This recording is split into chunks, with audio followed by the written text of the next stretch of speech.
ॐ सर्ववेदान्तसिद्धान्त गोचरं तमगोचरं गोविन्दं परमानन्दं सद्गुरुं प्रणतोऽस्म्यहम्।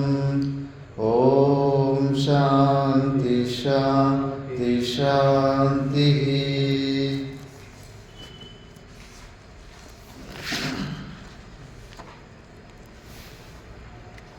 ಮುನ್ನೂರ 72ರಿಂದ 382. ತನ್ನಿವೃತ್ತ್ಯಾ ಮುನೇ ಸಮ್ಯಕ್ ಸರ್ವೋಪರಮಣಂ ಸುಖಂ ಸಂದೃಶ್ಯತೆ ಸದಾನಂದ ರಸಾನುಭವ ವಿಪ್ಲವಃ ಅಂತಸ್ತ್ಯಾಗೋ ಬಹಿಸ್ತ್ಯಾಗೋ ವಿರಕ್ತಸ್ಯೈವ ಯುಜ್ಯತೆ ತ್ಯಜತ್ಯಂತರ್ಬಹಿಃ ಸಂಗಂ ವಿರಕ್ತಸ್ತು ಮುಮುಕ್ಷಯಾ ಬಹಿಸ್ತು ವಿಷಯೈ ಸಂಗಃ ತಥಾಂತರಃ ಮಾದಿಭಿಃ ವಿರಕ್ತ ಏವ ಶಕ್ನೋತಿ ತ್ಯಕ್ತುಂ ಬ್ರಹ್ಮಣಿ ನಿಷ್ಠಿತಃ। ವೈರಾಗ್ಯಬೋಧೋ ಪುರುಷಸ್ಯ ಪಕ್ಷಿವತ್ ಪಕ್ಷೌ ವಿಜಾನೀಹಿ ವಿಚಕ್ಷಣತ್ವಂ ವಿಮುಕ್ತಿಸೌಧಾಗ್ರತಲಾದಿರೋಹಣಂ ತಾಭ್ಯಾಂ ವಿನಾ ನಾನ್ಯತರೇಣ ಸಿದ್ಧ್ಯತಿ। ಅತ್ಯಂತವೈರಾಗ್ಯವತಃ ಸಮಾಧಿಃ ಸಮಾಹಿತಸ್ಯೈವ ದೃಢಪ್ರಬೋಧಃ ಪ್ರಬೋಧತತ್ತ್ವಸ್ಯ ಹಿ ಬಂಧಮುಕ್ತಿಃ ಮುಕ್ತಾತ್ಮನೋ ನಿತ್ಯಸುಖಾನುಭೂತಿಃ। ವೈರಾಗ್ಯಾನ್ನ ಪರಂ ಸುಖಸ್ಯ ಜನಕಂ ಪಶ್ಯಾಮಿ ವಶ್ಯಾತ್ಮನಃ ತಚ್ಚೇತ್ ಶುದ್ಧತರಾತ್ಮಬೋಧಸಹಿತಂ ಸ್ವರಾಜ್ಯಸಾಮ್ರಾಜ್ಯಧುಕ್ ಏತದ್ವಾರಮಜಸ್ರಮುಕ್ತಿಯುವತೆ ಯಸ್ಮಾತ್ತ್ವಮಸ್ಮಾತ್ ಪರಂ ಸರ್ವತ್ರಾಸ್ಪೃಹಯ ಸದಾತ್ಮನಿ ಸದಾ ಪ್ರಜ್ಞಾಂ ಕುರು ಶ್ರೇಯಸೇ। ಆಶಾಂ ಛಿಂದಿ ವಿಶೋಪಮೇಷು ವಿಷಯೇಷು ವೇಷೈವ ಮೃತ್ಯೋಸ್ಮೃತಿಃ ತ್ಯಕ್ತ್ವಾ ಜಾತಿಕುಲಾಶ್ರಮೇಷ್ವಭಿಮತಿಂ ಮುಂಚಾತಿ ದೂರಾತ್ ಕ್ರಿಯಾ ದೇಹಾದಾವಸತಿ ತ್ಯಜಾತ್ಮಧಿಷಣಾಂ ಪ್ರಜ್ಞಾಂ ಕುರುಷ್ವಾತ್ಮನಿ ತ್ವಂ ದ್ರಷ್ಟಾಸ್ಯಮಲೋಸಿ ನಿರ್ದ್ವಯಪರ ಬ್ರಹ್ಮಾಸಿ ಯದ್ವಸ್ತುತಃ। ಲಕ್ಷ್ಯೇ ಬ್ರಹ್ಮಣಿ ಮಾನಸಂ ದೃಢತರಂ ಸಂಸ್ಥಾಪ್ಯ ಬಾಹ್ಯೇಂದ್ರಿಯಂ ಸ್ವಸ್ಥಾನೇ ವಿನಿವೇಶ್ಯ ನಿಶ್ಚಲತನೋಸ್ ಚೋಪೇಕ್ಷ್ಯ ದೇಹಸ್ಥಿತಿಂ ಬ್ರಹ್ಮಾತ್ಮೈಕ್ಯಮುಪೇತ್ಯ ತನ್ಮಯತಯಾ ಚಾಖಂಡವೃತ್ಯಾನಿಶನ್ ಬ್ರಹ್ಮಾನಂದರಸಂ ಪಿಬಾತ್ಮನಿ ಮುದಾ ಶೂನ್ಯೈಕಿಮನ್ಯೈರ್ಭ್ರಮೈಃ ಅನಾತ್ಮಚಿಂತನಂ ತ್ಯಕ್ತ್ವಾ ಕಶ್ಮಲಂ ದುಃಖಕಾರಣಂ ಚಿಂತಯಾತ್ಮಾನಮಾನಂದ ರೂಪಂ ಯನ್ಮುಕ್ತಿಕಾರಣಂ ಏಷ ಸ್ವಯಂ ಜ್ಯೋತಿರಶೇಷ ಸಾಕ್ಷಿ ವಿಜ್ಞಾನಕೋಶೇ ವಿಲಸತ್ಯಜಸ್ರಂ ಲಕ್ಷ್ಯಂ ವಿಧಾಯೈನಮಸದ್ವಿಲಕ್ಷಣಂ ಅಖಂಡವೃತ್ಯಾತ್ಮತಯಾನುಭಾವಯ ಏತಮಚಿನ್ನಯಾ ವೃತ್ತ್ಯ ಪ್ರತ್ಯಯಾಂತರಶೂನ್ಯಯ ಉಲ್ಲೇಖಯನ್ ವಿಜಾನೀಯಾತ್ స్వస్వరూపతయా స్ఫుటం. ఇక్కడి వరకు మనం విచారణ చేస్తున్నాము. 3 ప్రకారాల పరిచ్ఛేదాలు రహితంగా దేశతః, కాలతః, వస్తుతః. పరమాత్ముడిలో ఈ 3 ప్రకారాలైన లిమిటేషన్స్ ఉండవు. ఇప్పుడు కామవరము కాశీ కాదు, కాశీ కామవరం కాదు. దేశతః ఇది పరిచ్ఛిన్నం అంటే లిమిటెడ్ బై దేశ. మళ్ళీ భూతకాలంలో జరిగింది ఇప్పుడు జరిగేది భూతకాలంలో లేదు. కాలతః అంటే 100 సంవత్సరాల క్రితము మనం ఈ శరీరంలో లేము, 100 సంవత్సరాల తర్వాత ఇప్పుడు ఉన్నాము అంటే ఈ కాలంలో ఉన్నాము, ఇప్పుడున్న కాలంలో ఉన్నాము. 100 సంవత్సరాలు వెనుకున్న కాలంలో మనం లేము. మైకు మొబైల్ కాదు, మొబైల్ మైకు కాదు. ఇవి వస్తుతః పరిచ్ఛేదము. అలా 3 ప్రకారాలు లిమిటేషన్స్ ఉంటాయి. కానీ పరమాత్ముడిలో ఇవి ఉండవు. అంతటా ప్రతి సర్వవ్యాపకంగా పరమాత్మ ఉన్నాడు కాబట్టి దేశతః లిమిటేషన్ లేదు, వస్తుతఃను లేదు, కాలతఃను లేదు. అన్ని కాలాల్లో ఉంటాడు ఆయన. ఇలాంటి కాలంలో ఉంటాడు, అలాంటి కాలంలో లేదు అని కాదు. ఇలాంటి దేశంలో ఉంటాడు, అలాంటి దేశంలో లేడనే విషయం లేదు. ఈ వస్తువు పరమాత్ముడు కాదు, ఆ పరమాత్మ భిన్నంగా ఈ వస్తువు ఉందని పరమాత్మను అధిష్టానం లేకుండా ఏ వస్తువు అస్తిత్వం కూడా లేదు. జడ పదార్థం నిలబడడానికి అవకాశం కూడా లేదు. ఎందుకంటే సంపూర్ణ జగత్తు మిథ్యా వస్తువు కాబట్టి, తాడు మీద కనిపిస్తున్న పాము లాంటిది కాబట్టి, ఆ భ్రాంతి రూపంలో కనిపిస్తున్న వస్తువుకి అధిష్టానం కన్నా అతిరిక్తమైన సత్తా ఉండదు. దానికి నిలబడే సామర్థ్యం ఉండదు. అందుకే ప్రతి ఒక్క వస్తువు నిలబడి కనిపిస్తూ ఉందంటే కన్నా దాని కింద అధిష్టానము, అక్కడ పరమాత్ముడు ఉన్నాడు. మనకు అక్కడ పాము కనిపిస్తుందంటే కన్నా అక్కడ కింద తాడు ఉంది, తాడే అధిష్టానము. కింద తాడు ఉంది కాబట్టి పగ్గము మనకు అది పాములాగా కనిపిస్తుంది. ఈ అన్ని వస్తువులు మనకు ప్రతీది కనిపిస్తున్నాయంటే కన్నా ఆ పరమాత్ముడు ఉన్నాడు కాబట్టి కనిపిస్తున్నాయి. ఆ తాడును తీసి పక్కన పెట్టేస్తే మళ్ళీ అక్కడ పాములు కనిపి మనకు పాములాగా. అలాగే ఇక్కడ పరమాత్మ అంశాన్ని తీసి పక్కన పెట్టేస్తే ఈ మిథ్యా ప్రపంచము కనిపించదు. కాబట్టి ఇలాంటి 3 ఏతం అచిన్నయ 3 ప్రకారాల పరిచ్ఛిన్నత లిమిటేషన్స్ లేకుండా ప్రత్యయాంతర శూన్యయ. ప్రత్యయాంతర అంటే మనసులో ఎన్నో రకరకాల వృత్తులు వస్తూ ఉంటాయి. అలాంటి వృత్తులు ఏమి రాకూడదు. ఒకే ఒక వృత్తి రావాలి, అది బ్రహ్మాకార వృత్తి.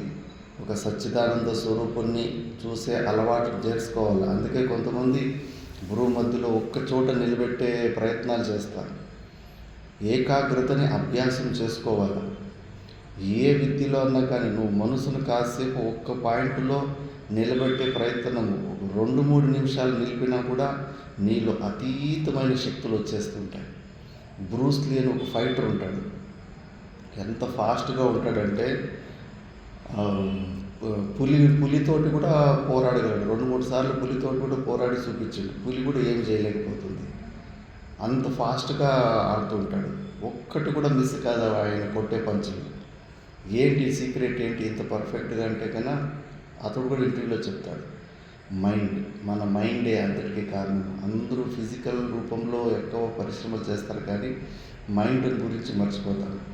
మైండ్ని మనం ఒక్క దాని గురించి ఆలోచించే అలవాట్లు చేయాలి. అక్కడ తింటూ ఉంటాము, 1000 విషయాల గురించి ఆలోచన చేస్తాం. తినేటప్పుడు తినే వస్తువు మీదనే ధ్యానం చేయి. మంచిగా నమిలి లోపల తీసుకో, మంచిగా జీర్ణం అవుతుంది. చదువుతూ ఉంటాము, మనసు ఇంకో 4-5 పనులు చేస్తూ ఉంటుంది. ఆ అలవాటు చెప్పడే మంచిది కాదు. Answer to the point. ఒక్క పని పట్టుకుంటే మనసు మొత్తం అందులోనే ఉండాలి. అర్జునుడు అంతటి గొప్ప యోధుడు ఎందుకు అయ్యాడు? ద్రోణాచార్యుడు చెట్టు మీద ఒక పక్షి బొమ్మను పెట్టి అందరిని అడుగుతాడు, ఏమి కనిపిస్తుందిరా అని. దుర్యోధనుడికి చెట్టు కనిపిస్తూ ఉంటుంది, పక్షి కనిపిస్తూ ఉంటుంది. ధర్మరాజుకి యుధిష్ఠిరుడికి చెట్టు కనిపిస్తూ ఉంటుంది, పక్షి కనిపిస్తూ ఉంటుంది. మీరు కూడా కనిపిస్తున్నారు గురుగారు అంటాడు. మొత్తం చూస్తూ ఉంటాడు. అందరూ ఒక్కొక్క దాన్ని కనిపిస్తుంటారు. అర్జునుడిని, నాయన నీకేం కనిపిస్తుందంటే ఆ పక్షి కన్ను తప్పితే నాకు ఇంకేమీ కనిపిస్తలేదంటాడు. మనసునంతా ఒక్క చోట ఏకాగ్రతం చేశాడు. ఆ సింగిల్ పాయింటెడ్నెస్ అంటారు. అలా ఏదో ఒక పాయింట్లో కొన్ని రోజులు అలవాటు చేసి మనసుని ఒక చోట ఫోకస్ చేసి మనము చేసే ప్రయత్నం చేస్తే, అలాంటి సింగిల్ ఫోకస్డ్ మైండ్ ద్వారా మనం ఈ ఆత్మ విచారణ చేస్తే అది టక్కన పట్టుకుంటుంది. ఆ అలవాటే లేదు. ఏ పని చేసినా 4-5 విషయాల గురించి యాబ్సెంట్ మైండెడ్గా 4-5 విషయాలు ఆలోచించుకుంటూ పని చేస్తుంటాం. ఆ పని కూడా పర్ఫెక్ట్గా కాదు. ఇప్పుడు నీళ్ళు 2 ఇంచులు 3 ఇంచులు బోర్లు నీళ్ళు దుంకుతూ ఉంటాయి. ఆ నీళ్ళు మన నెత్తి మీద పడినా కూడా మంచిగా స్నానాలు కూడా చేసుకుంటూ ఉంటారు. అదే నీళ్ళని అంతే నీళ్ళని జెట్ ఇంజన్లను వస్తూ ఉంటాయి. లేజర్ కట్టింగ్, దీనికి బండల్ కట్టింగ్కి ఇంత సూది ఎంత రంధ్రం పెడతారు ఒక పాయింట్కి. వెనక నుంచి సేమ్ ఆ నీళ్ళని ఇంత పెద్ద పైపులో వదిలిపెట్టినప్పుడు ఆరాంగా దుక్కుతూ ఉంటే ఆ నీళ్ళు మన నెత్తి మీద పడినా కూడా మనకేం ఇబ్బంది కాదు. అదే ఫోర్స్ని అదే నీళ్ళని ఒక చిన్న రంధ్రంలో విడిచిపెడితే రాళ్ళని పిల్లర్ని కట్ చేసి పారేస్తుంది నీళ్ళు. బ్లేడ్ కన్నా ఆ బ్లేడ్ మిషన్ కన్నా ఆ నీళ్ళు ఫోర్స్ ఉంటుంది కదా, గ్రానైట్ కట్టింగ్ సర్రని కట్ చేసి పారేస్తుంది. ఎందుకంటే ఎక్కువ ప్లేస్లో వదలకుండా ఒక సింగిల్ పాయింట్లో నీళ్ళు వదిలిపెట్టినందుకు. అట్లా మనసును కూడా అన్ని కళ్ళు ద్వారా శక్తి క్షీణించిపోతూ ఉంటుంది, చెవుల దగ్గర శక్తి క్షీణించిపోతూ ఉంటుంది. అక్కడేం జరుగుతుందో అక్కడ గమనించడం, ఇక్కడేం జరుగుతుంది ఇక్కడ గమనించడం. మా గురుగారు అయితే ఎక్కిరిచ్చేవాళ్ళు. ఏందిరా కుక్కలు పనుకో ఉంటాయంట. పక్కలో ఏది సౌండ్ అయినా కూడా టక్కని దాని చెవులు ఆయనతోనే నిలుచుకుంటాయి. ప్రతి ఒక్క బయట జరిగే ప్రతి ఒక్క సౌండ్కు ఒక రెస్పాండ్ ఇస్తూ ఉంటాయి. అట్లా అక్కడ సౌండ్ అయితే అక్కడ చూస్తారు, ఇక్కడ సౌండ్ అయితే ఇక్కడ చూస్తారు. వేదాంతం వినేటప్పుడు వేదాంతం తప్పితే బగల కయ అని కొట్టుకుంటా ఉన్నా కూడా అట్లా తిరిగి చూడాలని బుద్ధి కూడా పుట్టద్దు. పిల్లి ముందు పోయిందంటే అందరూ మనసు ఏకాగ్రత అటు వెళ్ళిపోతుంది. అలాంటి ఏకాగ్రత పనికిరాదు. నేను పాట వింటున్న పాట తప్పితే వేరే బక్కలో బాంబు సౌండ్ వచ్చినా, ఈ బిల్డింగ్ భూకంపం వచ్చినా కూడా నేను లేవను. నా ఏకాగ్రత నేను మనసుని పాట నుంచి పక్కకి తీసుకోను. పిల్లి రాని, పులి రాని, కుక్క రాని ఏమన్నా కానీ నేను పాటమే వింటుంటాను అని ఆ అలవాటు చేసుకోవాలి మనసుని. లేదంటే కానీ అన్ని తూట్లలో కారిపోతూ ఉంటుంది శక్తి అంతా. దాన్ని ఒక్క పాయింట్లో ఒక్క పక్క ఫోకస్ చేసుకుని అలవాటు చేసుకున్నప్పుడు అలాంటి మనసు ఏకాగ్రత పెరిగి అప్పుడు బ్రూస్ లీ అంటాడు, నువ్వు అలాంటి ఏకాగ్రతను ప్రాక్టీస్ చేస్తే మళ్ళీ నువ్వు నీళ్ళు గురించి ఆలోచన చేస్తే మనసు మొత్తం కంప్లీట్గా నీళ్ళు అయిపోతుందంట. మళ్ళీ అతడు ఫైటింగ్ గురించి ఆలోచన చేస్తే ఫైటింగ్లో ఉన్న స్టెప్పులు మొత్తము ఫైటింగ్ స్వరూపమే అయిపోతుందంట మనసు. అందుకే ఎదుటివాడు ఎలాంటి దెబ్బ కొడతాడని ముందుగానే తెలిసిపోతుంది ఆయన మనసునంత ఏకాగ్రత చేసినాడు కాబట్టి. అలాంటి మనసు ఉన్నప్పుడు మళ్ళీ ఎగ్జామ్లో ఏ క్వశ్చన్లో రావచ్చని ముందుగానే తెలిసిపోతాయి. ఎన్నోసార్లు జరిగింటాయి, గెస్ట్ చేసుకుని పోయిన క్వశ్చన్లో వచ్చేసింటాయి ఒకసారి. ఏకాగ్రత ఆ మైండ్కి అంత పవర్ ఉంటుంది. మనం ఆ మైండ్ని ఒక్క చోట ఫోకస్ చేయడం అలవాట్లేదు. 15 విషయాల గురించి ఆలోచన చేస్తూ ఉంటాం, శక్తి క్షీణించిపోతుంది. లేదు, సింగిల్ పాయింట్ మీద అభ్యాసం చేసుకోవాలి. 2 మధ్యలో కానీ ఏదో ఒక పాయింట్లో ఎదురుగా గోడ మీద ఓమని రాసుకొని దాన్నే చూడకుండా కంటి రెప్పలు ఆడకుండా ఆ ఏకాగ్రత విపరీతమైన పడింది. ఒక గోడ చీలిపోయింది. ఆఫ్రికాలో ఒక అమ్మాయి కంటి రెప్ప ఆర్చకుండా గోడనే చూస్తూ ఉంటే ఆ పవర్కి గోడ చీలిపోయింది. అంత శక్తి ఉంటుంది మన ఇంద్రియాలు. కాబట్టి అంతటి ఏకాగ్రతను పొందాలి. అట్లా ప్రత్యంతర శూన్య. మనం పరమాత్మ చింతన చేసినప్పుడు ఒక పరమాత్మ చింత తప్పితే కానీ వేరే చింతలు ఉండకూడదు. వేరే ప్రత్యయాలు, వేరే ఆలోచనలు రాకూడదు. ఒక్క సింగిల్ ఆలోచనమే ఉండాలి. అలా ఎవరైతే అభ్యాసం చేసుకుంటూ ఉంటారో అప్పుడు నీ స్వరూపాన్ని నువ్వు స్పష్టంగా తెలుసుకోవడానికి వీలవుతుంది. అఖండ వృత్తిని ఇట్లా చేసుకోవాలి. నువ్వు నీ పరిచిన్న బుద్ధిలో కాకుండా అపరిచిన్నతోటి తెలుసుకోవాలి. దాన్నే ఇప్పుడు కొన్ని శ్లోకాలు రిపీట్ చేస్తాను. అత్రాత్మత్వం దృఢీకుర్వన్ అహమాదిషు సంత్యజన్ ఉదాసీనతయా తేషు తిష్టేద్ఘటపటాదివత్.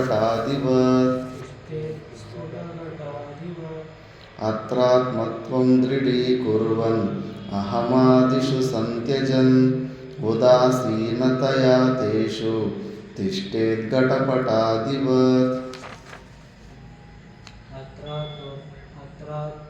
అత్రాత్మత్వం దృఢీర్కుర్వన్ అహమాదిషు సంత్యజన్ ఉదాసీనతయా తేషు తిష్టే స్ఫుటఘటాదివత్. మనం మన పరమాత్మ స్వరూపంలో దృఢంగా నిలబడే ప్రయత్నాలు చేస్తున్నప్పుడు అకస్మాత్తుగా మన స్వరూప భావం నుంచి, బింబరూప భావం నుంచి మళ్ళీ పుసుక్కని మనము జీవభావంలోకి వచ్చేస్తుంటాం. అలా ఒకవేళ జీవభావంలోకి వచ్చేసినా కూడా ఘటపటాదివట్. ఘటం అంటే కన్నా కుండ, పటం అంటే కన్నా బట్టలు. ఆ బట్టలు కుండల్ని మనకు వేరుగానే చూస్తాను కదా, మనకు భిన్నంగానే చూస్తాను. అలా నువ్వు ఈ జీవభావాన్ని కూడా ఒకవేళ జీవభావంలోకి వచ్చేసినా కూడా నువ్వు ఆ జీవభావాన్ని కూడా నీకు భిన్నంగానే, వేరుగానే సాక్షి రూపంలో చూసుకుంటా ఉండు. చింత చేయకు. ఆ సాక్షి భావంలో నిలబెట్టి చెప్పాను కదా, వివేకానందని తిడుతూ ఉంటే కూడా ఎదురున్న ట్రైన్లో వివేకానంద తన శరీర సంఘాతాన్ని తిట్టుకున్నాడంట. అనుభవించు. ఎందుకు జన్మ తీసుకున్నావు? నీకు అవసరం ఉన్నా జన్మ ఎందుకు తీసుకున్నావు? ఈ సన్యాస మార్గంలోకి ఎందుకు వచ్చావు? ఈ పరాన్నం తింటూ జీవితం ఎందుకు గడుపుతున్నావు? సిగ్గులేని జీవితము. వాడు తిడుతూ ఉన్నాడు, నువ్వు తిట్టిపించుకో అని ఆయన శరీరాన్ని ఆయనే తిట్టుకుంటున్నాడు. అట్లా మనం సాక్షి, నిష్పక్షపాతంగా సాక్షి భావంలోకి వెళ్ళిపోవాలి. ఆ జీవభావాన్ని కూడా నేను అన్న భావంలోకి పోకూడదు. ఎవరన్నా తిడుతూ ఉన్నారంటే, శంకరాచార్యుడు శిష్యులతో పాటు భిక్షాటనకు పోతూ ఉంటే ఒక ఆమె తిట్టేస్తుంది, దున్నపోతుల్లాగా ఉన్నారు, మంచి సన్న వయసులో కష్టపడి జీవించచ్చు కదా, ఏంటి వేరే వాళ్ళ మీద పడి జీవిస్తున్నారు అని చెప్పేసి. శిష్యులకు అప్పటికి జగద్గురు అయిపోయింటాడు. శిష్యుడు ఎవరు అనుకున్నారమ్మా వచ్చింది, అట్లా ఇట్లా అంటాడు. నువ్వు ఆగరా అంటాడు శిష్యుని. ఏమమ్మా నువ్వు నీకేమో తీసుకొచ్చావు, ఏంటంటే బియ్యమో ఏమో అంటుంది. మేము ఇప్పుడు తీసుకోకుండా పోతే ఏం చేస్తావు అని అడుగుతాడు. ఏం చేస్తాను? వెనక్కి తీసుకెళ్తాను. నువ్వు అన్న మాటలు కూడా మేము స్వీకరించలేదమ్మా అంటాడు. ఆ మూర్ఖురాలు తెలుసుకున్నది కానీ శిష్యుడు అర్థం చేసుకున్నాడు. అట్లా తిట్టిని వాడు శిష్యుడు స్వీకరించేశాడు. మా గురువు అంటే ఏమనుకున్నావు?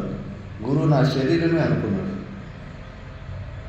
కానీ భాష్యకార శంకరాచార్యులు దాన్ని స్వీకరించలేదు. ఎందుకు స్వీకరించాలా? నువ్వు ఇంకేమి వేదాంతం విన్నావు? గురువులు రోజు గొంతు అరుచుకొని చెప్తాను నువ్వు ఈ శరీరాన్ని కాదని. ఎదురుగా ఉన్న వ్యక్తి ఈ శరీరాన్నే కదా చూసేది. వాడి లోపల ఉన్న ఆత్మ ఏమైనా కనిపిస్తుందా? ఈ శరీరాన్ని చూసి వాడు తిడతాడు, దాని మీద ఏదో కామెంట్ చేస్తాడు. నీకెందుకు కోపం వస్తావు? నువ్వు నిజంగానే గురుగారు చెప్పిన వేదాంతం విని ఉంటే ఈ శరీరానికి అతిరిక్తంగా నువ్వు సాక్షి చైతన్యాన్ని అనే విషయం నువ్వు నిజంగా తెలిసింటే నీకు మంటెందుకు లేస్తావు? నువ్వు సరిగ్గా వినలేదు.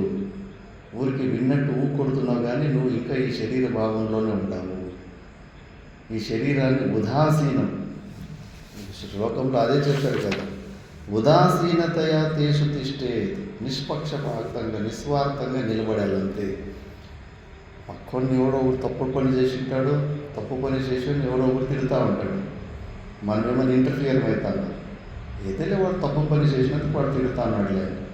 అలాగే మనల్ని ఎవరైనా తిడుతూ ఉంటే కన్నా అట్లా సాక్షి భావంలో నిష్పక్షపాతంగా నిలబడి లోపల తప్పు చేసింది ఈ శరీర సంఘాతం, తప్పు చేసింది, అందుకే వాళ్ళు తిడుతూ ఉన్నారు, తిట్టిపించుకో అని మనమే అనాలి. అట్లా మనకి సంబంధం లేకుండా ఉండే అలవాటు చేసుకోవాలి. అందుకే ఉదాసీనత తేషు తిష్టే ఘటపటాది ఉన్నారు. ఇదే మంత్రం, రామరక్ష మంత్రం అనుకోవాలి. సాక్షి భావంలో నిలబడ్డా ఎన్ని రోజులని శరీరాన్ని నేను నొప్పుకుంటాను. ఇంకెన్నిసార్లు చెప్పాలో గురువులు? రోజుకి 10 సార్లు చెప్తా ఉన్నారు, నువ్వు ఈ శరీర సంఘాతాన్ని కాదు నాయన, ఆ మట్టిలోనే పాంచభౌతికమైన శరీరం మట్టిలోనే వెళ్ళిపోతా ఉంది. నువ్వు కాదు, ఇది కాదు, ఇది కాదు అని ఇంకా దాన్నే పట్టుకోండి. ఈ శరీరాన్ని పట్టుకొని వేలాడుతున్నాం. ఈ శరీరాన్ని పట్టుకొని వేలాడుతున్నట్టు ఇలాంటి విపత్తి పరిస్థితుల్లో తెలుస్తుంది. ఎవరన్నా తిట్టినప్పుడు, ఎవరైనా అవమానించినప్పుడు అప్పుడు తెలుస్తుంది మనకి శరీరం మీద ఎంత మోహం ఉందని. కాబట్టి దాన్ని తీసేసుకోవాలి. వాచం నియచ్చాత్మని ఇత్యత్ర ఉక్తం తంచాపి పూర్ణాత్మని ఇది స్ఫుటం ప్రతిపాదయతి విశుద్ధమితి. ముందు వాచం నియచ్చ అంటే వాగింద్రియాలని బాహ్యేంద్రియాన్ని నిగ్రహించుకోవాలని చెప్పాడు కదా, దాన్ని ఇంకోసారి రిపీట్ చేసి ఇంకొంచెం సూక్ష్మంగా చెప్తా ఉన్నారు. విశుద్ధమంతఃకరణం స్వరూపే నివేశ్య సాక్షిణ్యవబోధమాత్రే శనై శనైర్నిశ్చలతాముపానయన్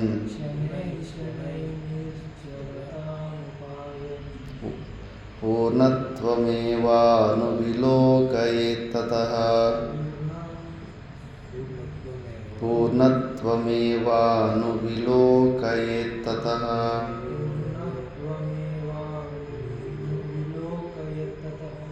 విశుద్ధమంతఃకరణం స్వరూపే నివేశ్య సాక్షిణ్యవబోధమాత్రే శనై శనైర్నిశ్చలతాముపానయన్ పూర్ణత్వమేవానువిలోకయేత్తతః.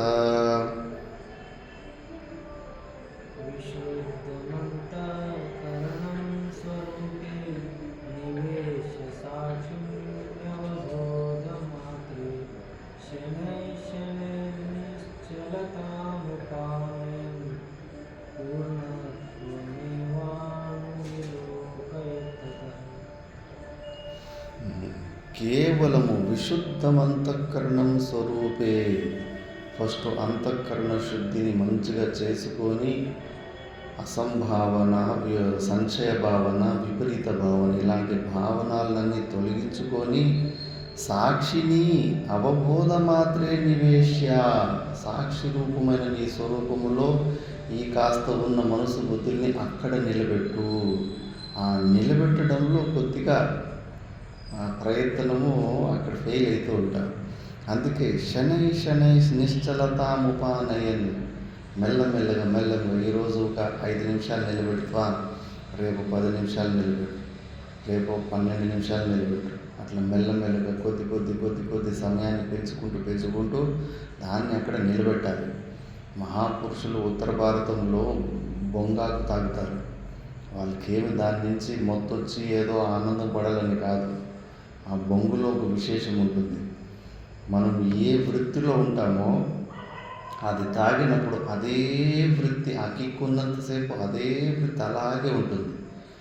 నవ్వుతూ జోకులు చెప్పుకుంటూ తాగినాడు అనుకో, ఆ మత్తున్నంతసేపు ఊరికే నవ్వుతూ ఉంటాడు. ఊరికే.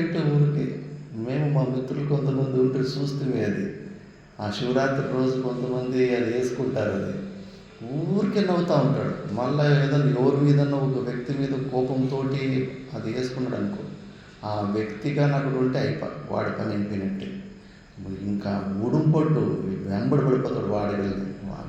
పాత విషయాన్ని కోరి లొల్లి చేసుకొని గొడవలు కూడా కారణమైపోతుంది. ఇంకా అలాంటి పొంగు తాగిన వ్యక్తి మన వెంబడి పక్కడించి లేచి వెళ్ళిపోవడమే బెస్ట్. వాడు ఎదురుగా ఉంటే మాత్రం వాడికి అదే కోపం, ఆ వ్యక్తి మీదనే కోపం ఉంటుంది.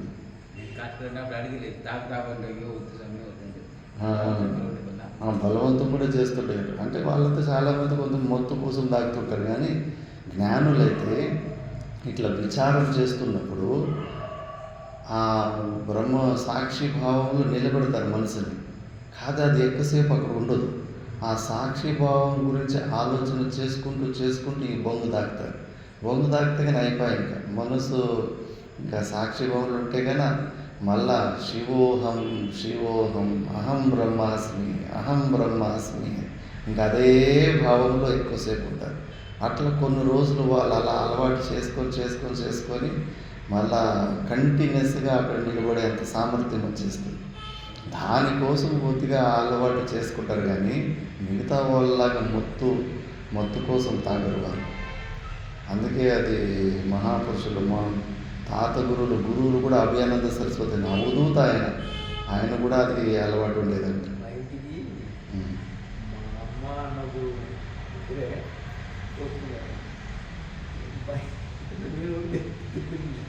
నాకు బండి చేపలు నాకు సరిగ్గా పోతుంది. ఎవరు వచ్చిండ్రు ఎవరన్నా మా అమ్మ మా గురువు మహాత్ములా? జనాలు గురువు అని నేర్చుకున్నాను. గురువు అంటే గురువస్తుడే. భార్య ఇద్దరు వస్తుంది. నువ్వు చెప్పిన డైలాగ్లలో తింటున్నావు. అన్నం తింటుందని మీకు బంగి దాకా తాగుబోలు అయినారని నా అమ్మాయిని అక్కడ పని చేస్తాను. కాబట్టి అట్లా దానికోసమే ఆ సాధన కోసమే దాన్ని వాడుతూ ఉంటారు. అన్యత అందుకే ఇప్పుడు గవర్నమెంట్ కూడా వాళ్ళ దగ్గర 30 గ్రాములు గాంజాయి పెట్టుకోవడానికి సాధువులకు పర్మిషన్ ఉంది, కానూన్ ఉంది. మిగతా వాళ్ళు పెట్టుకుంటే కానీ జైలుకి పోతారు, కానీ సాధువులు మాత్రం పెట్టుకోవచ్చు. ఇప్పుడు కొండారెడ్డి వాళ్ళ అన్న ఉన్నాడు, తమ్ముడు అన్న ఉన్నాడు, చిన్న వయసులోనే వెళ్ళిపోయినాడు. అది ఆ వృత్తి దానికి స్పెషాలిటీ. ఏ వృత్తిలో కోపంగా ఉంటే కోపంగా ఉంటారు, నవ్వుతూ ఉంటే నవ్వుతూనే ఉంటారు. ఆ సాక్షిభావంలో ఉంటూ అలా చేసుకున్నప్పుడు ఇంకా ఆ సాక్షిభావంలో ఎక్కువసేపు ఉండడానికి అలా ప్రయత్నాలు చేస్తూ ఉంటారు. అలాగే మనము అలా కాకపోయినా ప్రతిరోజు ఆ సాక్షిభావంలో ఎక్కువసేపు ఉండేలాంటి అలవాటు చేసుకుంటూ ఉండాలి. అప్పుడు పూర్ణత్వమేవ అనువిలోకయే తతః, అప్పుడు నువ్వు పూర్ణత్వాన్ని చూడడానికి నీకు అనుకూలం ఉంటుంది. అప్పుడు నువ్వు దాన్ని ఆ పూర్ణ స్వరూపుడైన నీ స్వరూపంలోనే నిలబడతావు, దాన్ని సాక్షాత్కరించుకోవాలి నువ్వు అని గురువు శిష్యుకి చెప్తున్నాడు.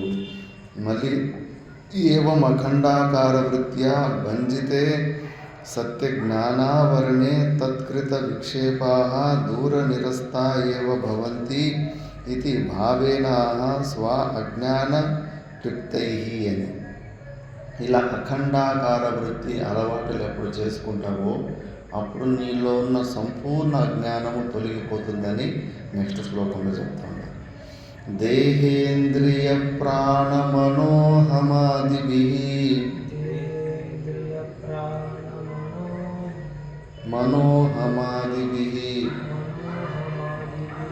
స్వాజ్ఞానక్లుప్తైరఖిలైరుపాదిభిः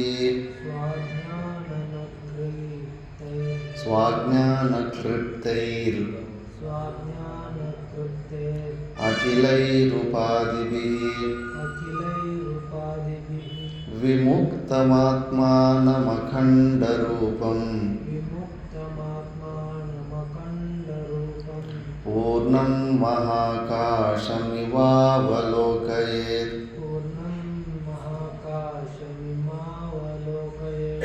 దేహేంద్రియ ప్రాణమనోహమాదిభిః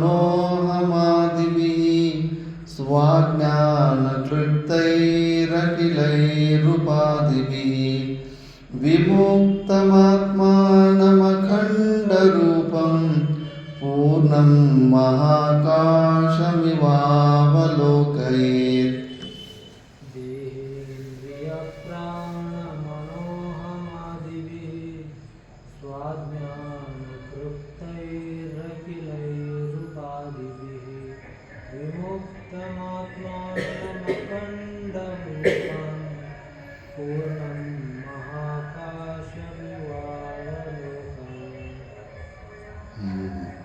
దేహ, ఇంద్రియము, ప్రాణము, మన, అహమాదివి అంటే ఈ శరీర సంఘాతం స్వ అజ్ఞానక్లుప్తై అఖిలైరుపాదిభిః విముక్తం ఆత్మానం. ఎప్పుడైతే ఈ శరీర సంఘాతంతో సంపూర్ణంగా సంబంధాన్ని తెంచుకుంటామో, మానసికంగానే దీని మీద మనము కల్పితమైన మానసిక సంబంధమే పెట్టుకున్నాం. అది విచారణ చేస్తే తొలగిపోతుంది. అది ఎప్పుడైతే తొలుపుకుంటామో అప్పుడు అఖండ రూపం పూర్ణం మహాకాశం వివాహకలోకయే. అప్పుడు ఇప్పుడు ఆకాశం ఎట్లా సర్వవ్యాపకంగా అన్ని చోట్ల ఉన్నట్టుగా ఎలా స్వరూపం ఉంటుందో అలాంటి స్వరూప జ్ఞానం మనకు కలుగుతుంది. అంతటా మనమే ఉన్నట్టు అనిపిస్తుంది. ఇప్పుడు బస్సులో కారులో కూర్చొని పోయినట్టు అనిపిస్తూ ఉంటుంది. ఆ స్థితిలో ఉన్నప్పుడు బస్సే నీ లోపల కాను, కూర్చున్న కారు నీ లోపల పోతున్నట్టు అనుభూతి అవుతుంది. అభ్యాసం చేస్తున్నప్పుడు కూడా అలాంటి ఒకసారి అవుతుంటాయి. మనం బెంగళూరుకి ప్రవచనానికి పోయినప్పుడు అంతకుముందు ఇక్కడ చంద్రగ్రహణం ఉంటుంది. అప్పుడు విచిత్రంగా అనిపిస్తూ ఉంటుంది. ఆ బెంగళూరుకి ఇక్కడి నుంచి అంత దూరం పోయినప్పుడు కూడా ఆ కారు నా లోపలే పోతుంది, ట్రైను నా లోపలే పోతుందని విచిత్రమైన అనుభూతులు అవుతూ ఉంటాయి. అభ్యాసం చేసుకున్నప్పుడే అలాంటివి అనుభూతి. ఇప్పుడు కారులో పోతున్నామని అనుభూతి, అప్పుడు కారే నీ లోపల పోతుంది. వ్యాపక బుద్ధి పెరుగుతూ ఉంటుంది. అప్పుడు అలాంటి స్థితి వీటి శరీర సంఘాతలతోటి తాదాత్మ్యం తెంపుకుంటే అలాంటి అనుభూతులు రావడం స్టార్ట్ అవుతూ ఉంటాయి. అది నిజమైన ప్రాక్టికల్ బ్రహ్మానుభూతి అంటే కన్నా ఈ శరీర తాదాత్మ్యాన్ని కట్ చేసుకొని తెంచుకున్నప్పుడు అది ఫీల్ అవుతుంది. ఎప్పటి వరకు అది నువ్వు స్వయంగా ప్రాక్టికల్గా అనుభవించవు అప్పటి వరకు ఇది పెండింగ్ ఫైల్ లాగానే ఉంటుంది. ఇది పరోక్ష జ్ఞానంతో కొన్ని ఎక్కువ లాభాలు ఉంటాయి, కానీ నిజమైన సంతుష్టి, నిజమైన ధన్యోస్మి కృతజ్ఞతమైన వ్యక్తులు అలాంటి సర్వవ్యాపకతత్వం ప్రాక్టికల్గా నువ్వు అలాంటి స్థితిలో కాసేపు ఉండి తర్వాత మళ్ళా ఈ ఇంద్రియాల్లోకి వాపసు వచ్చినా కూడా అది గుర్తుకుంటుంది, ఓహో నేను ఆ స్వరూపాన్ని అని చెప్పేసి. అందుకే అలాంటి స్థితిని ఎన్నో జన్మల నుంచి పొందాలని కోరిక దృఢంగా ఉంటుంది. కాబట్టి సడన్గా అలాంటి వస్తువు ఆ స్థితి దొరికేసరికి ఆనందాన్ని తట్టుకోలేక సమాధి స్థితికి వెళ్ళిపోతారు. కొంతమంది 2-3 సంవత్సరాలు, కొంతమంది 5 సంవత్సరాలు. ఎందుకంటే అది ప్రపంచంలోని ఏదన్నా ఎక్కువ ఇష్టమున్న పదార్థము కావాలనుకుంటే సడన్గా అదేమన్నా దొరికిపోతే కానీ శరీరంలో ఎగ్జైట్మెంట్ తట్టుకోలేము ఆనందాన్ని. ఇంకా అనాది కాలం నుంచి ఆ పరమానంద స్థితి కోసం, అనుభూతి కోసం వెయిట్ చేస్తున్నాం. ఆ ఒక్కరోజు ఎప్పుడు ఈ శరీరంతో ఉన్న తాదాత్మ్య సంబంధాన్ని తెంచిన రోజు ఒక్కరోజు ఆ అనుభూతి వచ్చినప్పుడు ఆ ఆనందం తట్టుకోలేక ఇంకా అంతే కళ్ళు మూసేసుకొని పెదాల్లో స్మైల్ ఉంటుంది, కానీ ఇంకా ఆహారం తినరు, ఆకలి లేదు, తొప్పి లేదు, పరమానంద స్థితిలోకి వెళ్ళిపోతారు. మళ్ళీ ఇంకా శరీరానికి కూడా ప్రారంభం కొద్దిగా అవిద్య లేశం ఉంటుంది. కాబట్టి మళ్ళీ అందరి శరీరాలు కూడా మళ్ళీ వాపసు రారు. కొంతమంది ఆ స్థితికి పోతే అంతే, ఇంకా అక్కడి నుంచి అక్కడే ఇంకా వదిలిపెట్టేస్తారు. కానీ కొంతమంది శరీరంలో ఉన్న ప్రారంభము మిగతా వాళ్ళతో లింక్ ఉంటుంది. కాబట్టి కొంతమంది మహానుభావులు అంత గొప్ప స్థితి నుంచి కూడా మళ్ళా సహజ సమాధి స్థితికి వచ్చి కొన్ని లోక సంగ్రహమైన కార్యాలు జరుగుతూ ఉంటాయి. అలా ఆ అనుభూతి పొందాలి కదా జీవితంలో. ఎప్పటి వరకు అలాంటి ప్రాక్టికల్గా బ్రహ్మానుభూతి పొందలేమో అప్పటి వరకు ఇంకా పొందలే ఇంకా ఏది పొందలే, పెండింగ్ ఫైల్ ఉంది అనే భావనలోనే ఉంటాం. ఆ అలవాటు పోవాలంటే ఫస్ట్ ఏబిసిడి నుంచి చెక్ చేసుకోవాలి. నాలో అమానిత్వాది లక్షణాలు ఉన్నాయా, దైవీ సంపత్తులు ఉన్నాయా, నా అంతఃకరణ శుద్ధంగా ఉందా, ఇవన్నీ ఏదైనా స్టెప్ మిస్ అయ్యిందా, అవన్నీ చెక్ చేసుకొని వస్తే అలాంటి అనుభూతులు కనిపిస్తూ ఉంటాయి. లేకపోతే కనుక అనుకుంటా ఉంటూ నేను బ్రహ్మ అని అనుకుంటా ఉంటే కనుక ఆ పరోక్ష జ్ఞానంలో కొద్ది లాభాలే ఉంటాయి.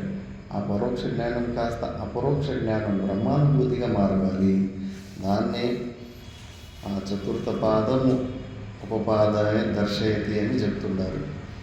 ఘటకలశ కుశూల సూచి ముఖ్యై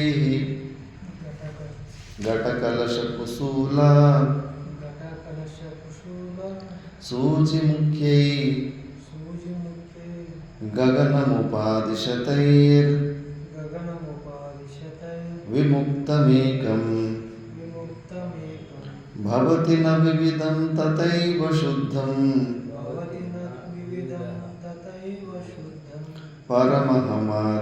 పరమహమాది విముక్తం ఏకమేవ.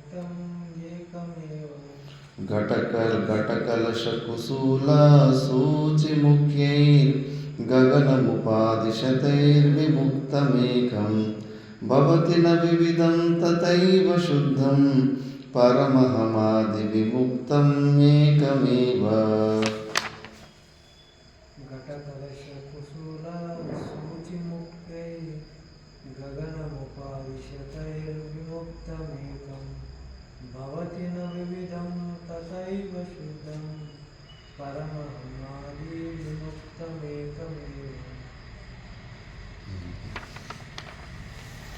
ఘట అంటే గన కుండ, కలశ అంటే గన బిందె చెమ్ము, కుశూల అంటే గన కందనం, ఒడ్లు అవి వేసుకోవడానికి ఇంటి లోపల చిన్న రూమ్లాగా వేసేసుకుంటారు కందనము.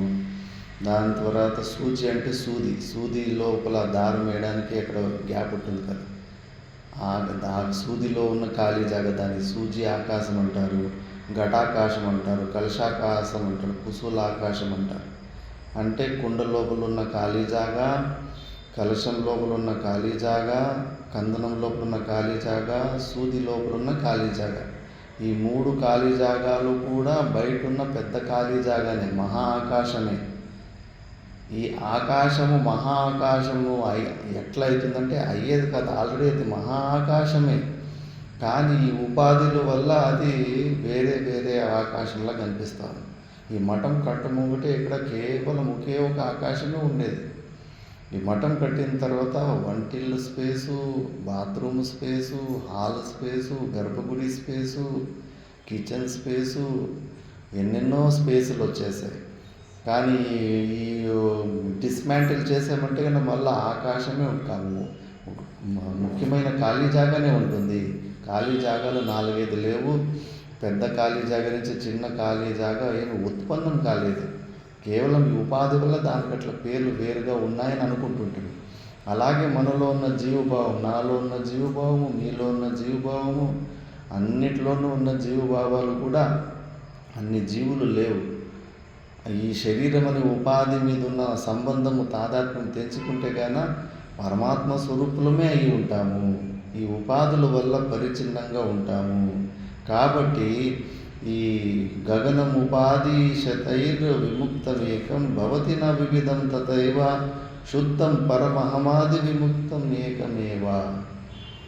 అవన్నీ కుండను బద్దలు కొట్టి, కలశాన్ని బదులు కొట్టి, సూదిని లేకుండా చేస్తే అక్కడ ఉన్న ఒకే ఆకాశం ఎట్లా మిగులుతుందో మనలో కూడా అంతే. ఈ ఉపాధిలన్నీ తొలగి చేస్తే ఉన్నది ఒకటే పరమాత్ముడు. 2-3 పరమాత్మలు లేవు, ఒకడే పరమాత్ముడు ఉన్నాడు. అది నువ్వే అయి ఉన్నావు, నీ స్వరూపమే అయింది. నువ్వు ఈ శరీరాలతోటి పెట్టుకున్న సంబంధమే నీకు అడ్డం వస్తూ ఉంది. నీలోని జీవభావమే అడ్డం వస్తూ ఉంది. దాన్ని వదిలిపెట్టే, దాన్ని ఉదాసీన భావంతో వదిలిపెట్టే అలవాట్లు చేసుకున్నప్పుడు నీలో ఉన్న ప్రకాశం తానంతకు తాను ప్రకాశం అవుతుంది. నెక్స్ట్ దాన్ని దృష్టాంతం ద్వారా చెప్పేస్తున్నారు. దార్ష్టాంతికే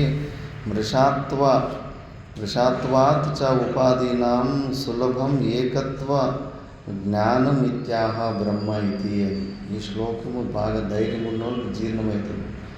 సగుణ సాకార రూపాలన్నీ ఉపాసన చేసేటోళ్ళకు కోపం రావచ్చు ఈ శ్లోకం. అందుకే బ్రహ్మాద్యాస్తంభ పర్యంతా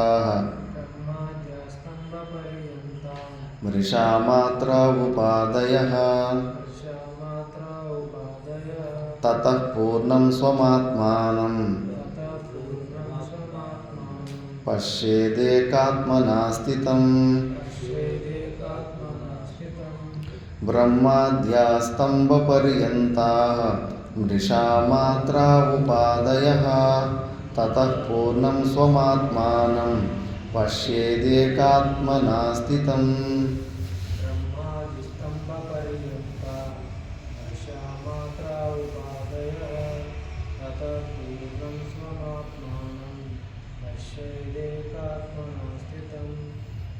బ్రహ్మ నుంచి బట్టి చిన్న చీమ వరకు లేదా చిన్న గడ్డి పుల్ల వరకు సంపూర్ణము మృషామాత్రం ఉపాదయ, అన్నీ అబద్ధాలే, లేనివి ఉన్నట్టు కనిపిస్తున్నాయి, అన్నీ ఆరోపాలే. ఒకడు ఒకలాగా ఆరోపణ చేసుకుంటున్నాడు. నేను మా ఉపాసన చేస్తున్న విష్ణు శివుడు చేతిలో కాళ్ళతోటి లేరా మరి అంటే కన్నా లేరు, వాస్తవికంగా లేరు. అది వాళ్ళ పూర్ణ స్వరూపం కాదు, నువ్వు పరిచ్ఛిన్న రూపంలో తెలుసుకుంటున్నావు. ఈ సత్యాన్ని జీర్ణం చేసుకోవడానికి నీకు చాలా కష్టం, చాలా సాధన ఉంటే నువ్వు జీర్ణం చేసుకోగలుగుతావు. అందుకే మహాభారతంనే గుర్తుకు తెచ్చుకోండి. కృష్ణ పరమాత్ముడు అక్కడ పరమాత్ముడే కదా, సగుణ సాకార రూపమైన పరమాత్ముడే కదా. మరి ఆ పరమాత్మ పక్కలోనే నిలబడ్డారు. కౌరవులు కూడా దర్శనం చేసుకున్నారు. మరి వాళ్ళంతా ఎందుకు మోక్షాన్ని పొందలేదు?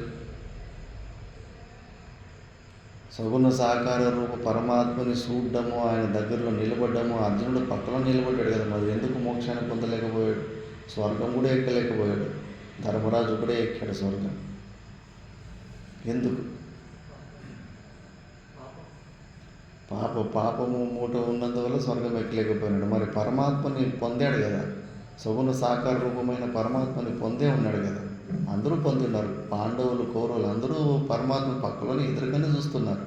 మరి పొందినారు కదా. నువ్వు కూడా ఇప్పుడు భక్తి చేసి అట్లే కదా పొందేది, పరమాత్మను అట్లే కదా పొందేది. ఎదురుగా దర్శనం చూసుకుంటూ ఉంటావు లేదా ఆయన ఉన్న లోకంలో. సాలోక్య, సారూప్య, సామీప్య 3 ప్రకారాలు మోక్షాలు. సాలోక్యం అంటే మనము ఆరాధించే దేవుడున్న లోకంలో కైలాసంకు పోయి, ఇక్కడ మహాభారతంలో కౌరవులు పాండవులు కృష్ణుని చూసుకుంటే ఎట్లా ఉండరో రేపు కైలాసానికి పోయి నువ్వు అట్లా చూసుకుంటూనే ఉంటావు. మరి ఇక్కడున్న వాళ్ళు మోక్షం ఎందుకు పొందలేదు? పరమాత్మను చూస్తూనే ఉన్నారు కదా. అందుకే ఆ మోక్షాలు నిజమైన మోక్షాలు కాదు. పరమాత్ముని నిజమైన స్వరూపము ఇలాంటి చేతులు కాలున్న శరీరం కాదు. నిర్గుణ నిరాకారమైనది నిజమైన స్వరూపము. సాక్షాత్ కృష్ణ పరమాత్ముడే అర్జున్ చెప్తున్నాడు, అర్జున నువ్వు నన్ను పొందాలంటే కనుక నువ్వు అది చేయాలి, అది చేయి, నీలో అమానిత్వాది లక్షణాలు ఉండాలి, నీలో ఇది ఉండాలి అని. విశ్వరూప దర్శనం చూపించిన తర్వాత కూడా నువ్వు ఇంకా నన్ను పొందలేదనే విషయమే చెప్పాడు. మనకు డౌట్ రావాలి కదా, అయ్యో అక్కడే ఉన్నాడు కదా, భగవంతుడు పక్కలోనే ఉన్నాడు, సొంత బావ తప్పుకుంటూనే ఉన్నాడు, ఇంకెట్లా పొందేది? భగవంతుని పొందడం అంటే ఏమి? ఆయనను గట్టిగా కౌగిలించుకొని పట్టుకోవడమా, ఆయన చేతులు గట్టిగా పట్టుకోవడమా, ఆయన పక్కన నిలబడ్డామా, ఆయన ఉన్న లోకంలో ఉండడం? ఇవన్నీ కూడా సాపేక్ష మోక్షాలు. నువ్వు పరమాత్మని నిర్గుణ నిరాకార స్వరూపంలో తెలుసుకోవాలి. అప్పుడే నువ్వు మనకు భిన్నంగా పరమాత్మని పొందడం కాదు, మనలోనే పొందాలి. ఆ స్వరూపం మనమే పొందాలి. అది నిజమైన మోక్షము. అప్పుడు నీకు ఆత్యంతిక దుఃఖ నివృత్తి అవుతుంది. ఊరికే మనకన్నా భిన్నంగా బయట ఎక్కడో మహత్వ బుద్ధులు పెట్టుకుంటారు. కొద్దిగా ఎవరైనా సిద్ధులు చూపించేస్తే చాలా వాళ్ళు వెంబడి పరిగెత్తి వెళ్ళిపోతారు. నాయన అంత పవర్ఫుల్ తాకత్తుగా గరిమాది సిద్ధులు చూపించేవాడు కూడా నీ ఒక ఇమాజినేషన్నే. స్వప్నంలో నీకన్నా బలమైన పులిని సృష్టించలేదా? నీకన్నా బలమైన ప్రేతాత్మను నువ్వు సృష్టించలేదా? నీకైనా బలమైన నీ శత్రువుని సృష్టించేసి వాని చేతిలో దెబ్బలు తినలేదా నువ్వు స్వప్నంలో? నీకు ఆ సామర్థ్యం ఉంది మాయ దృష్టి చైతన్యానికి. ఎక్కడ కూడా మహత్వ బుద్ధిని పెట్టుకోవద్దు. నువ్వు అందరూ ఆత్మవు నువ్వే అయి ఉన్నావు, సచ్చిదానంద స్వరూపుడు నువ్వే అయి ఉన్నావు. అందుకే ఇక్కడ బ్రహ్మ శరీరం నుంచి బట్టి ఏ శరీరాల్లో ఉపాధుల్లో కూడా ఇవన్నీ కూడా మృషామాత్రాహ అని శాస్త్రం శంకరాచార్యులు భగవాన్లే చెప్తున్నారు. తతః పూర్ణం స్వం ఆత్మానం పశ్యేది ఏకాత్మనా స్థితం. అందుకే నిజమైన పరమాత్మని స్వరూపం తెలుసుకో. ఎందుకు ఆయన్ని ఎప్పుడు చిన్న చిన్న సైజుల్లోనే తెలుసుకొని అవమానం చేస్తారు? 6 ఫీట్లైన భగవంతుడు సర్వవ్యాపకుడు, ఆకాశం కన్నా వ్యాపకమైన పరమాత్మని 6 ఫీట్ల శరీరంలో ఇరికిచ్చారనుకుంటున్నావా? ఎంత అవమానం అది! 10 మంది వచ్చినప్పుడు ఒక మనిషికి పెద్ద పులారం 1000 రూపాయల పులారం వేసి ఒకరికి 50 రూపాయల పులారం వేస్తే 50 రూపాయల పులారం వేసినోడికి ఎంత అవమానం అవుతుంది? అసలు నాకు పట్టించుకునేలేదు, నాకు మర్యాద చేయలేదు. అట్లా భగవంతుని అంత సర్వవ్యాపకుడు సర్వశక్తిమంతుడైన భగవంతుని 6 ఫీట్ల శరీరాల్లో పెట్టాలని చూస్తున్నాం. ఎంత దుస్సాహసం అది!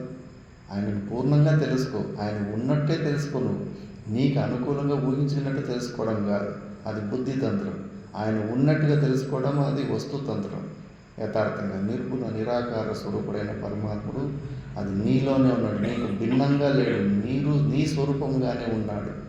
అలా నువ్వు అభిన్నత ఎప్పుడు తెలుసుకుంటావో అప్పుడు నీకు ఆత్యంతిక దుఃఖ నివృత్తి జరుగుతుంది. అలాంటి పూర్ణమైన నీ స్వరూపాన్ని నువ్వు చూసుకొని గురువులు శిష్యునికి చెప్తా ఉన్నారు. వృష మాత్రం అంటే అబద్ధం. వృష అంటే అబద్ధం, మిథ్య మాత్రమే. బ్రహ్మాది స్తంభ పర్యంత వృష మాత్ర కేవలం అబద్ధం అంతే.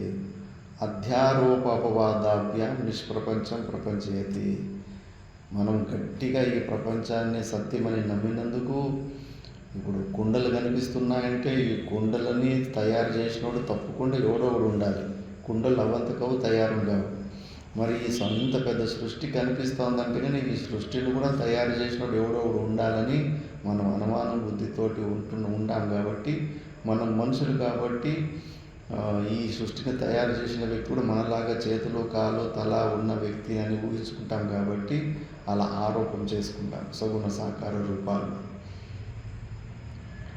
మీ పురాణాల్లో ఉన్న విషయము శివునికి శరీరం ఉన్నట్టు విష్ణువుకి శరీరం ఉన్నట్టు వేద మంత్రాల్లో ఒక్క జాగ చూపియండి, ఒక్క జాగలో కూడా భగవంతునికి శరీరాలు ఉంటాయని ఒక్క మంత్రం ఒక్క వరుడు ఒక శబ్దం చూపియండి, ఒక్కటి కూడా లేవు వేదంలో.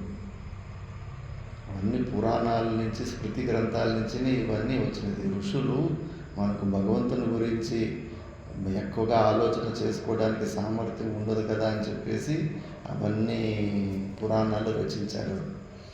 వేదంలో ఇంకా నా తస్య ప్రతిమ అస్తి అని, ఆ భగవంతునికి ఏ ప్రతిమలు లేవని. ఆర్య సమాజంలో పిచ్చోళ్ళు కాదు, వాళ్ళకి వేదాన్ని ప్రమాదంగా ఎంచుకునే వాళ్ళు ఆర్య సమాజం.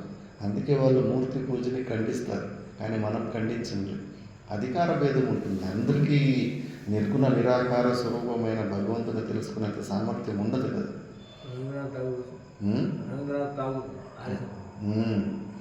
కాబట్టి ఎందుకంటే వేదంలో ఒక్క ప్రమాణం దొరకదు భగవంతునికి శరీరాలు ఉండేట్టుగా. ఆయన అశరీరి, అశనాపిపాశరహితుడు, అదృశ్య స్వరూపుడు ఆయన. అలాంటి లక్షణాలు ఉంటాయి, కానీ ఈ మనం ఏం ఊహించుకుంటే ఇవన్నీ ఆరోపణ. అందుకే శాస్త్రం కూడా సరేలే ఇంకా దాన్ని గట్టిగా నమ్మినాడు కాబట్టి ఇంకా వాడు నమ్మిన దాన్ని మనం కూడా అంగీకరిస్తే కానీ మన మీద వాడికి శ్రద్ధ వస్తుంది. అది బల్లి స్టోరీ చెప్పిట్టు కదా, ఒక చిన్న పిల్లోడికి రాజు కొడుకుంటాడు, వాళ్ళ ఇంట్లో పెద్ద ఫంక్షన్ జరుగుతూ ఉంటుంది. వంటింట్లో పోయి చూడాలని తిరిగి చూస్తూ ఉంటాడు. పెద్ద పాత్రలో సాంబార్ చేస్తూ ఉంటారు, పైన ఒక బల్లి ఉంటుంది. ఆ సాంబార్ మీద ఉన్న ప్లేట్ తీసేస్తారు, బాగా ఉడుకుతూ ఉంటుంది. వాడు అటు ఇటు తిరిగి చూసి వచ్చి మళ్ళీ పైన చూస్తే ఆ బల్లి కనిపించదు. వాడు మనసులో ఊహించుకుంటాడు, ఆ పైన ఉన్న బల్లి సాంబార్లో పడిపోయిందేమో ఈ వేడి తగిలి అని ఊహించుకుంటాడు. మొదటి స్టేజ్ అనుమానం. మళ్ళీ అదే రోజు సాయంత్రము భోజనానికి ఆ సాంబారే వడ్డిస్తున్నారు. ఇంకా పెద్ద బట్టలు ఉన్నప్పుడు కూరగాయలు పెద్ద పెద్ద సైజులో కూడా కొన్ని కట్ చేసి ఉంటారు, అన్నీ చిన్న సైజులో కాకుండా పెద్ద పెద్ద సైజులో ఉంటాయి. వాడు ఒక పెద్ద కూరగాయ వాడి చేతికి వచ్చింది, ఏదో అటు ఇటు చూసుకొని తింటూ ఉన్నాడు. కరెక్ట్గా అదే సమయానికి గాలి ద్వారా ల్యాంప్ దీపం మారిపోతుంది. అది పుసుక్కని నోట్లో పెట్టుకొని పుసుక్కని అది గొంతులో జారిపోయి పొట్టలోకి వెళ్ళిపోతుంది. పెద్ద సైజులో ఉంటుంది ఆ కూరగాయ. అయ్యో ఏదో పెద్దది లోపలికి వెళ్ళిపోయింది, కూరగాయ అయితే చిన్న సైజులో ఉండాలి కదా, ఆ చచ్చిపోయిన బల్లి నా తట్లోకి వచ్చి బల్లి లోపలికి వెళ్ళిపోయిందేమో అని రెండో స్టేజ్ అనుమానం వస్తుంది. ఇంకా మళ్ళీ ఆ రోజే సంయోగవశాత్తు మనకి పొట్ట నొప్పి వస్తుంది. కొన్ని కూరగాయల కాంబినేషన్ కూడా విచిత్రంగా ఉంటాయి. మునక్కాయ కాకరకాయ రెండు ఒకసారి వండి చేస్తే విషం ఉత్పత్తి అవుతుంది.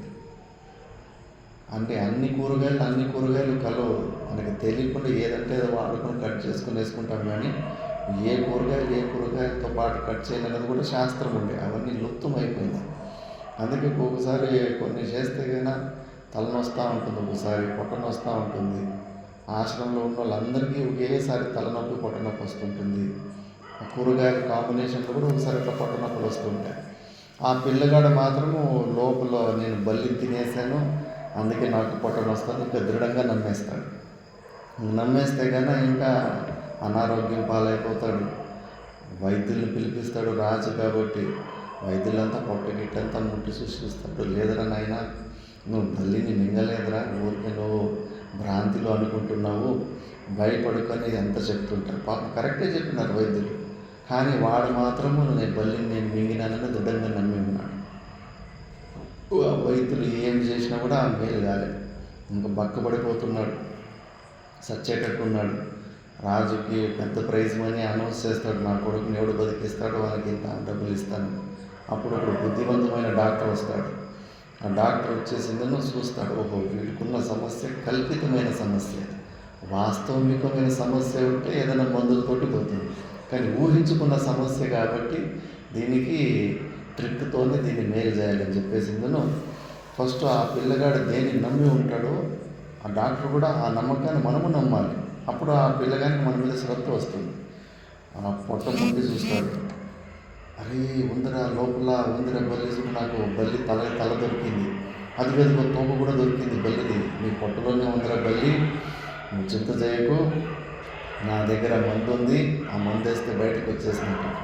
అప్పుడు ఆ పిల్లగాడు అబ్బబ్బా ఈ డాక్టర్ చాలా మంచి డాక్టర్ అబ్బా, మిగతా డాక్టర్ నేను ఎంత చెప్తున్నా కూడా అక్కడ బల్లి లేదు లేదు అంటున్నారు, ఈ డాక్టర్ చూడు నిజమైన డాక్టర్, లోపల బల్లి ఉందని కనుక్కున్నాడు అని. ఇంకా ఆ డాక్టర్ ఏం చేస్తాడు, బేదులు మాత్రం ఇచ్చేస్తాడు. బేదులు మాత్రం ఇచ్చేస్తే ఇంకా ఫుల్ బేదలు అయిపోతాయి. ఇక ఆ పిల్లగాడు చూస్తే పడుకోమంటాడు. మళ్ళీ డాక్టర్ వచ్చేసి మన పొట్ట ముట్టుకొని చూసి, అరే ఎక్కడ పోయిందిరా బల్లి, కనిపిస్తలేదా, నీ పొట్టలో దొరుకుతలేదురా, నువ్వు ఎక్కడ మల విసర్జనం ఎక్కడ చేసినావంటే అక్కడ చేసినట్టు, రా పోయి చూద్దాంరా అని. వీడు పోయి చూడక ముందనే అక్కడ ఒక బల్లిని చంపేసి అందులో వేసేసింటారు. అక్కడ పోయి చూసి ఓహో చూడు వచ్చేసింది, చూడు బల్లి బయటకు వచ్చేసింది. అప్పుడు పిల్లగాడు ఫుల్ ఖుషి, అబ్బబ్బా ఇప్పుడు ఈ రోజు బల్లి బయటకు వచ్చేసింది చెప్పేసి ఇంకా ఆటోమేటిక్గా ఆ రోజు మంచిగా ఆరోగ్యం బాగుపడి మంచిగా స్వస్థమైంది. అట్లా ఫస్ట్ ఆ పిల్లగాడు దేన్ని గట్టిగా నమ్మి ఉంటాడో దాన్ని మనము నమ్మాలి. దాన్నే ఆరోపం, ఆరోపం చేసిన దాన్ని అధ్యారోపం చేసి మళ్ళా తీసేయచ్చు. అందుకే శాస్త్రము, గురువులు, సద్గురువులు కూడా ఏం చేస్తారు, ఈ మనుషులు చాలా గట్టిగా నమ్మి పట్టుకున్నారు సగుణ సాకార రూపాలని. ఎందుకంటే కుండ చేసినోడు మనలాంటి చేతులు కానున్న మనిషి ఏదైనా తయారు చేయగలడని ఊహంతో భగవంతుని కూడా చేతులు కాలు ఇవన్నీ ఊహించుకున్నారు. కాబట్టి అలాగే ఊహించుకున్నప్పుడు మనం కూడా కాసేపు వాళ్ళు నమ్మినట్టు శాస్త్రం కూడా కాసేపు ఆ మాటను వాదిస్తుంది. హిరణ్య గర్భుడు అని పేరు పెడుతుంది. మనం ఆ హిరణ్య గర్భుడు సగుణ సాకార పరమాత్మని బ్రహ్మ అనుకుంటాము, విష్ణు అనుకుంటాము,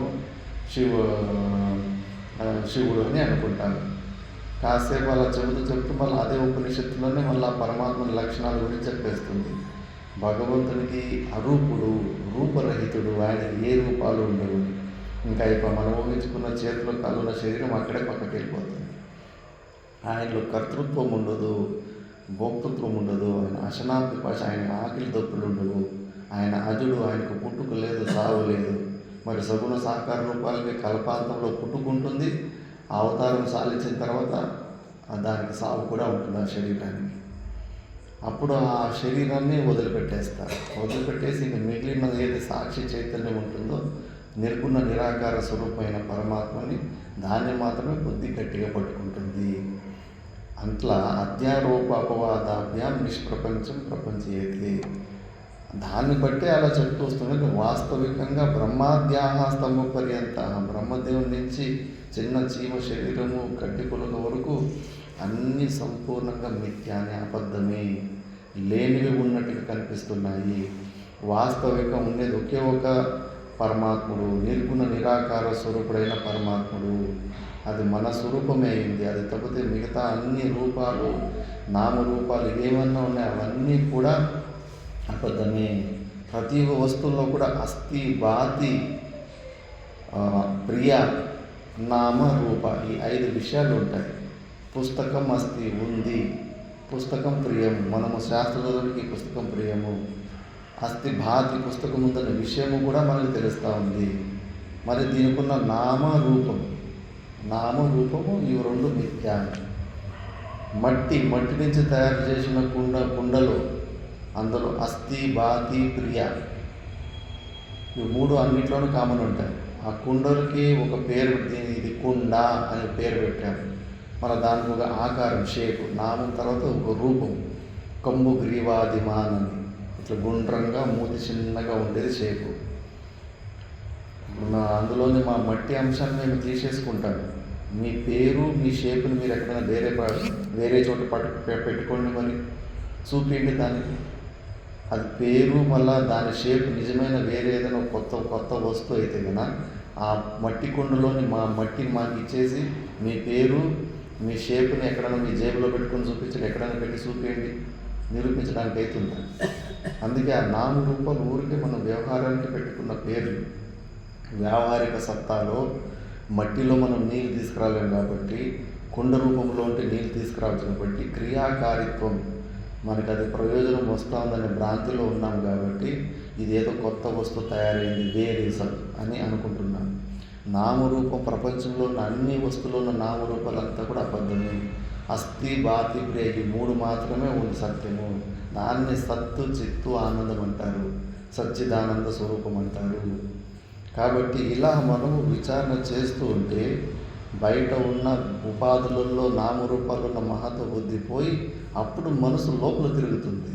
నువ్వు ఇంకా నీకన్నా భిన్నంగా బయట ఇంకేదో పెద్దగా మహత్వం ఉంది, గురువుల మీద కూడా మహత్వ బుద్ధిని తొలగించేస్తాడు. ఇప్పుడు స్వయంగా నిర్వాణ షట్కంలో గురువులు చెప్తారు, నా గురువు నా శిష్యం, గురువు లేడు శిష్యుడు లేడు నాయన, వదిలిపెట్టి ఇవన్నీ మరి నీ స్వరూపంలో నిలబడి నువ్వు చాలు. మళ్ళీ నీకన్నా భిన్నంగా గురుదేవుడు ఏదో సపరేట్గా ఎక్స్ట్రాగా ఉన్నాడని అక్కడ మహత్వ బుద్ధి పెట్టుకొని మళ్ళా పరిచిన భావానికి రావద్దు. ఈ శాస్త్ర ఉపదేశం వరకు అంతే, దాని తర్వాత నువ్వే అయిండవు, నీ స్వరూపమే. గురువుకు అధిష్టానం కూడా నీవే అయిండవు. స్వప్నంలో ఎన్నిసార్లు గురువులు వచ్చి ఉపదేశం చేస్తూ ఉంటారు, ఆ గురువుని నువ్వే సృష్టిస్తావు. స్వప్నంలో ఉన్న గురువుల్ని అక్కడ నీ శరీరంతో మళ్ళీ నువ్వు శిష్యుడు అవుతావు. నువ్వు శిష్యుడివి నువ్వే, గురువువి నువ్వే, అంతా నువ్వే అయి ఉన్నావు. లక్ష దీపాలు వెలిగించదా? లక్ష దీపాలు ఆశ్రమాలు కూడా వెలిగిస్తావు. 10,000 దేనికి వెలిగించిన దీపం వెలిగించిన ఏ దీపం వెలిగించింది కనుక్కోలేదు. గురువు ఎవరన్నా అందరూ అన్నీ కూడా అంత సమానమే దీపాలనే జ్ఞానం అంతే. గురువు కూడా స్వప్న సింహం లాంటి క్యారెక్టర్ అంతే. ఎక్కడ మహత్వం నీ స్వరూపం కన్నా భిన్నంగా బయట ఇంకో ఏదో వస్తువు ఉంది, ఇంపార్టెంట్ వస్తున్న భావాన్ని కంప్లీట్గా తొలగించుకోవాలి. అలా తొలగించుకున్నప్పుడే నువ్వు నీ స్వరూపంలో నిలబడడానికి ఆస్కారం ఉంటుంది. ఇలా మిగతాది మనం నెక్స్ట్ క్లాస్లో చూద్దాం. ఓం పూర్ణమద పూర్ణమిదం పూర్ణాత్ పూర్ణముదచ్యతే పూర్ణస్య పూర్ణమాదాయ పూర్ణమేవావశిష్యతే. ఓం శాంతి శాంతి శాంతి. మాతాజీ